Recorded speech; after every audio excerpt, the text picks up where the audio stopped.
చిత్తూరు డిస్టిక్లో దామల చెరువు నుంచి కల్లూరుకు పోయే రూట్లో కల్లూరు కనమ అనేసి అంటారు.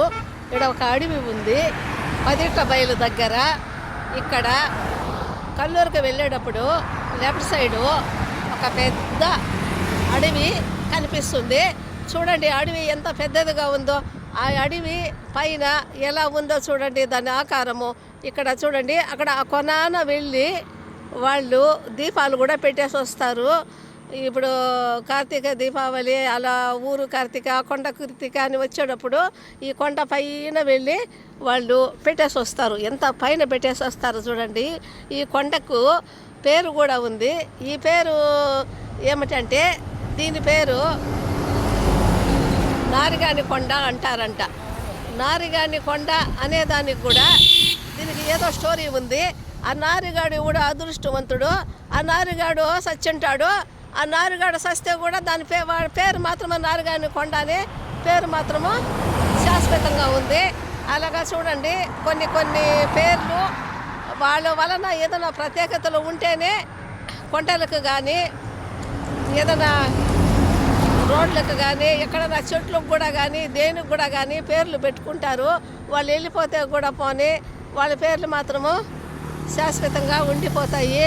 ఈ చిన్నప్పుడు నేను ఇక్కడ ఈ పరిసరాల్లో తిరిగిన ప్రదేశాలు ఇటు పక్క వెళ్ళి ఇటు సైడ్ అంతా నేను వెళ్ళిన దాన్ని. ఇప్పుడు నేను ఇక్కడ ఊరు వచ్చాను కాబట్టి ఈ కొండలన్నీ తీసుకుంటున్నాను. చాలా బాగుంటుంది. ఇక్కడ ఇటు సైడ్ కూడా రైట్ సైడ్ కూడా ఒక టెంపుల్ ఉంది. దీని పేరు కూడా వెన్నెకుప్ప అంటారు. వెన్నెకుప్ప కొండ అనేసి అంటారు. ఈ కొండలో చాలా ప్రత్యేకతలు ఉన్నాయి. ఈ అడవుల్లో ఏమున్నాయంటే తీంట్రాకు కోనకి కింద రామన్నకుంట, పైన నగారుగుండు, ఇలా పేర్లు ఎన్నో ఉంటాయి. ఎర్రమట్టి మూల, అలాగా వీటికి చాలా ప్రత్యేకతలు ఉంటాయి. పిచ్చిగుంట్రాళ్ళు, ఇలా రకరకాల పేర్లు ఉంటాయి. అడవుల్లో బాగా పులియలక పండ్లు దొరికేది, బలస పండ్లు దొరికేది. అడవుల్లో కొన్ని పండ్లు దొరుకుతాయి, చాలా మంచిది. అవి దొరికితే కూడా మన ఆరోగ్యానికి కూడా చాలా మంచిది.